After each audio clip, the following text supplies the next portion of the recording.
afternoon. I'm Anthropology with Nick, and today we're discussing barbarian identity in the late Roman state. The art behind me, I don't know if it's Osprey Publishing or Angus McBride, but is of the Battle of Adrianople, and that will be very relevant later in this video, I should say. Uh, my sources for this video are Getica, The Origins and Deeds of the Goths, the Field Armies of the Eastern Roman Empire, 361 630, Empires of the Silk Road, A History of Central Eurasia and the Bronze Age to the Present, and the Empire of the Tetrarchs, Imperial Pronouncements and Government, 80 284 to 324. And then finally, my main source is going to be Barbarian Migrations in the Roman West, 376 to 568 by Guy Halsell. You'll hear me say Halsell, that's his last name, but yeah, like I said, is going to be my primary source for this video. The time period we're going to be focusing on is late antiquity, specifically the period called the Dominate.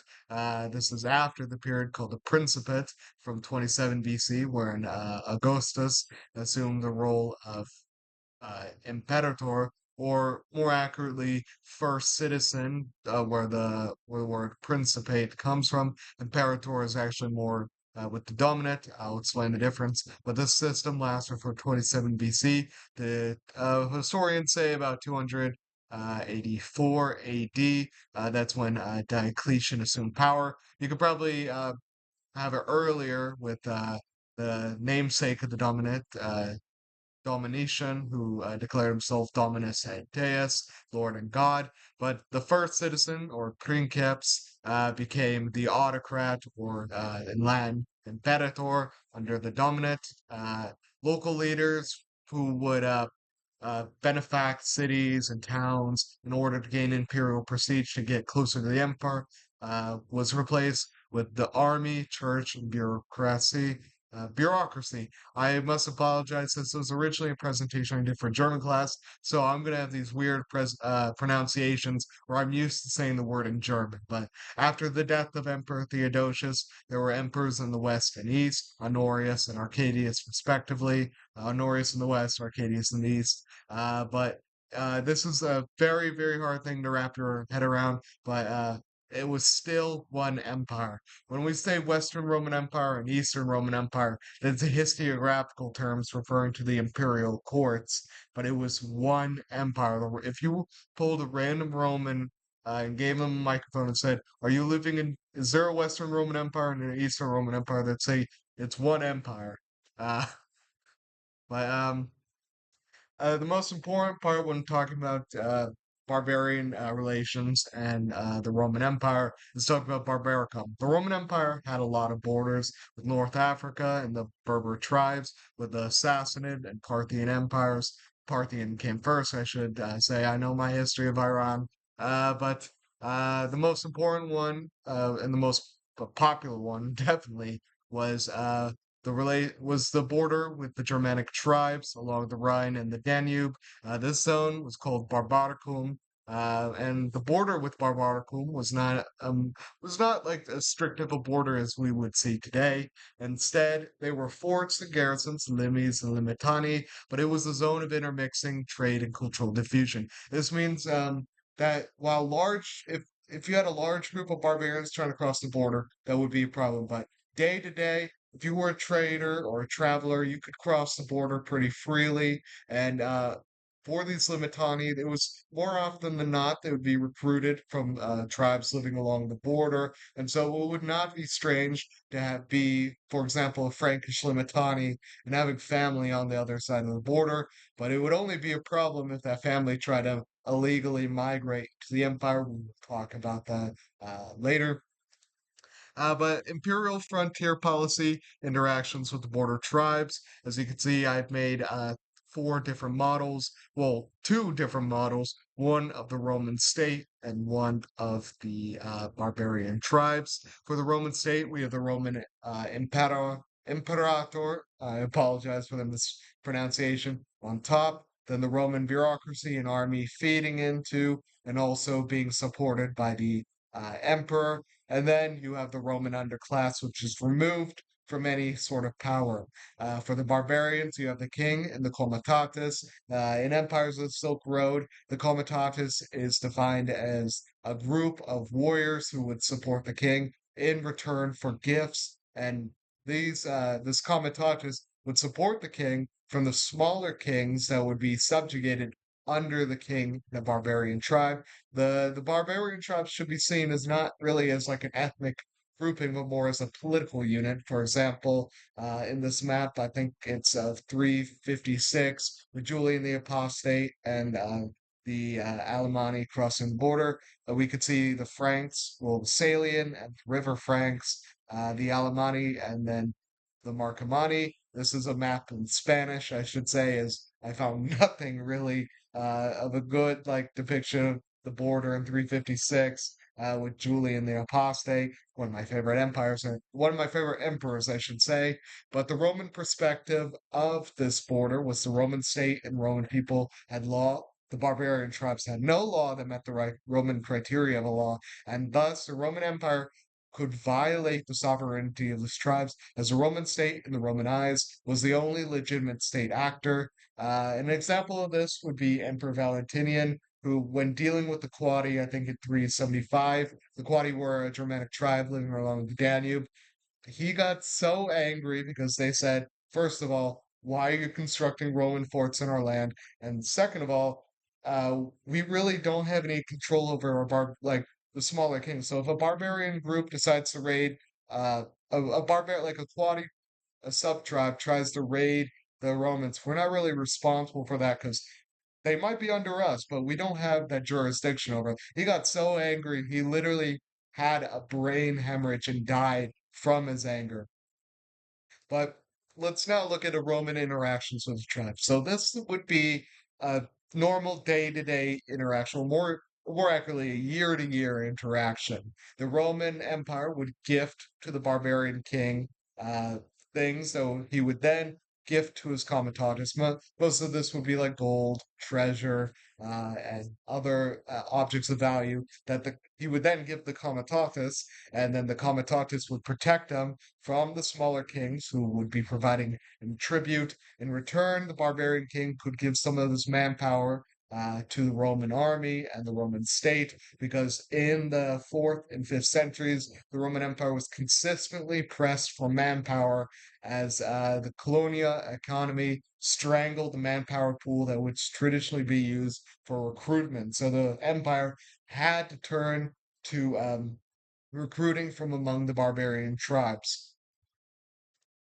Here's the Roman interactions with a strong tribe, divide et impera. A strong tribe is never good for imperial policy. So if the situation arose, the empire would give gifts and soldiers to the smaller kings, or more specifically, a usurper or rival claimant to the barbarian king.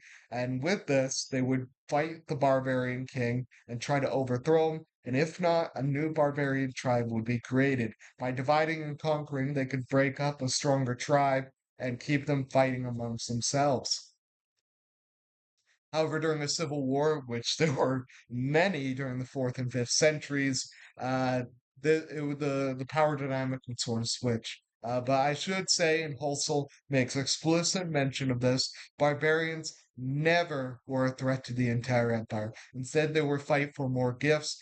This is a little bit of a generalization because, for example, in the fifth century, as the Roman Empire in the West started to fragment, it could be seen as barbarian invasions, but the term I've heard more used now is barbarians within the gates. It was more like a splintering of Roman powers given over to these barbarian groups who were fighting for the Roman Empire. It was like if you were given a job and then suddenly your boss could no longer enforce his rule over you, and you were, let's say, you were given a plot of land to rule over, that plot of land would turn to you for guidance now. So during a civil war, back to it, a barbarian tribe would either be raiding the Roman state or supporting a Roman usurper, or if they won, a rival emperor, as we would now know him. But In return, they would get gifts from the rival emperor, or they would get gifts from taking the plunder from the Roman Empire.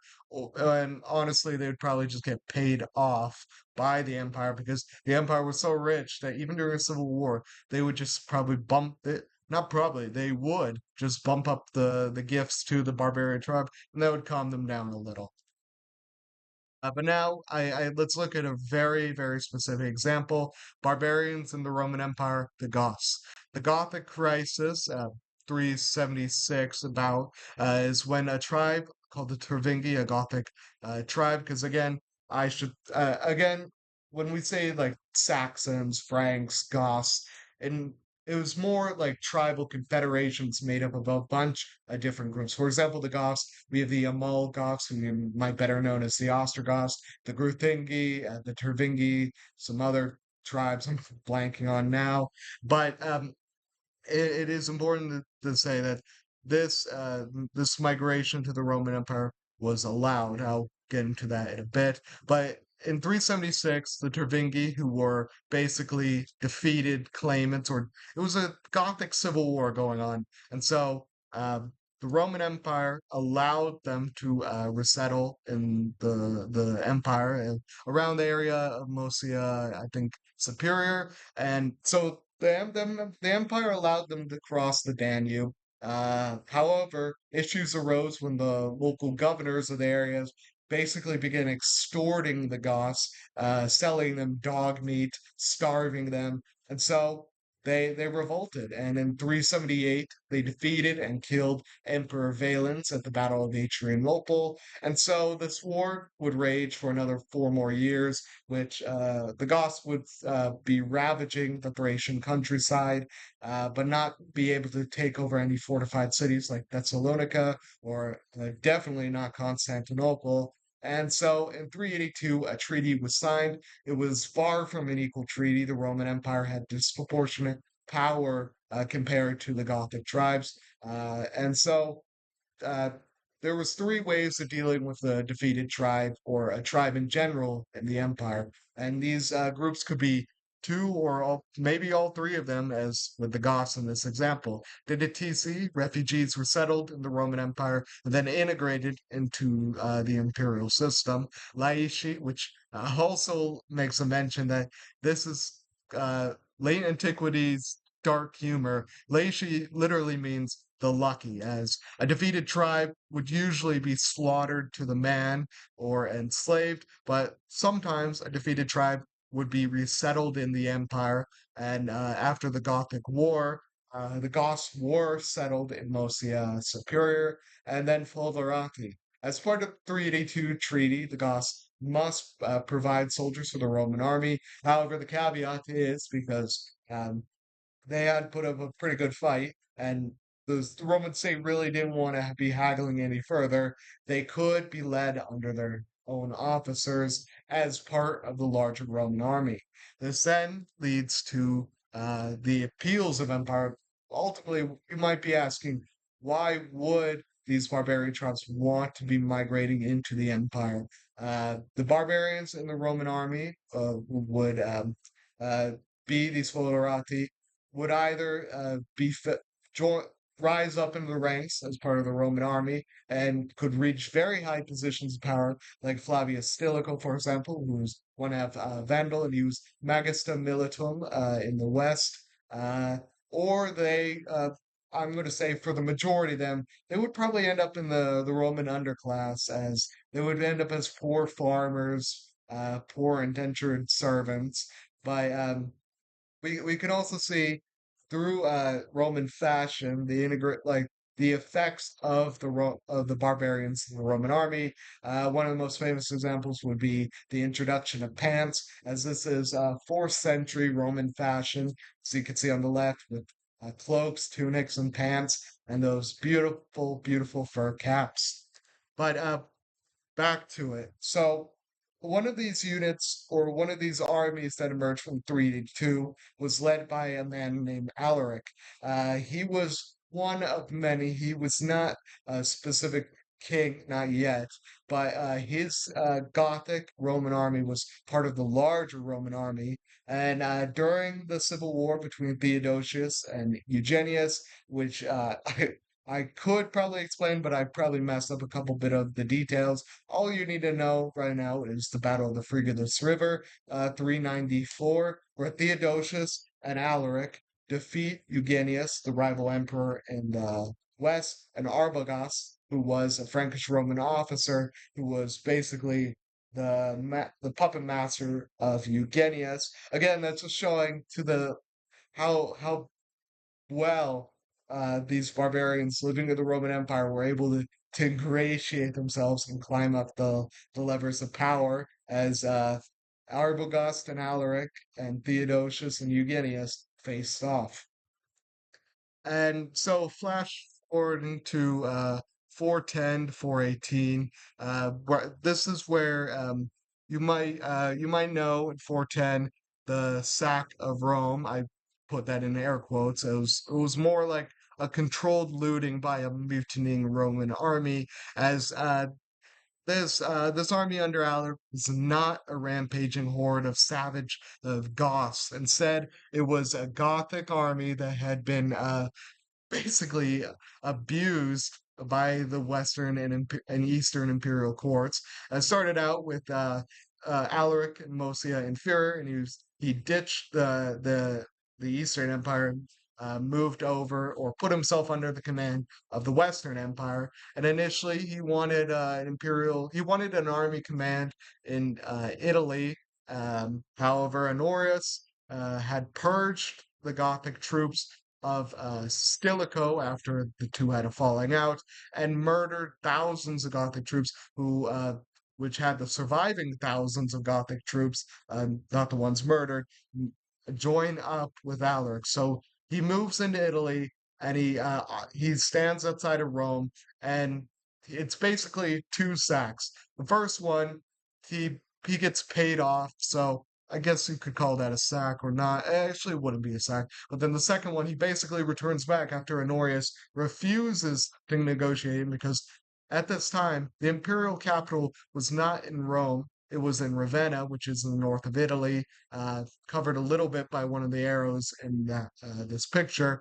But it was fortified with swamps, and the Goths were not in a position to take it. So it was basically Honorius stalling for time while the Goths continued just to ravage Italy. In fact, they tried to make their way to Africa by continuing down southern Italy and into Sicily, but then Alaric died. He died of, I think, a sickness, and instead his brother-in-law, I think Walia took over.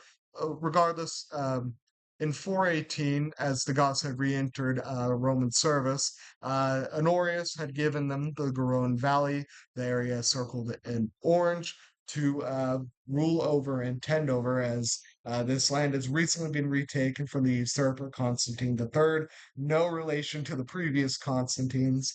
He was a usurper from Britain, which he also was the primary reason Britain fell into the Dark Ages. That'll be a future video, I assure you. But in 418, the Garonne Valley was given over to the Goths. Well, it's sort of a weird thing. We don't know if it was given over directly or the incomes from the province were given over to them directly. Regardless, the Goths would then, over the coming tens of years to a century, create their own kingdom, and this would be the birth of the Visigothic identity, or literally West Goth. Uh, in German, we call the. I shouldn't say we. I'm only an intermediate two for a college credit, but it's West Gothn, West Goths, as opposed to Ostrogoths or East Goths. I'll talk about them in a future video, but ultimately, what I was trying to say through this video was that a barbarian tribe or army through the Roman state could create a new identity. And ultimately, I would like to point out on the left here the obelisk of Theodosius. I saw when I was in Istanbul, the Fatih district in the Hippodrome.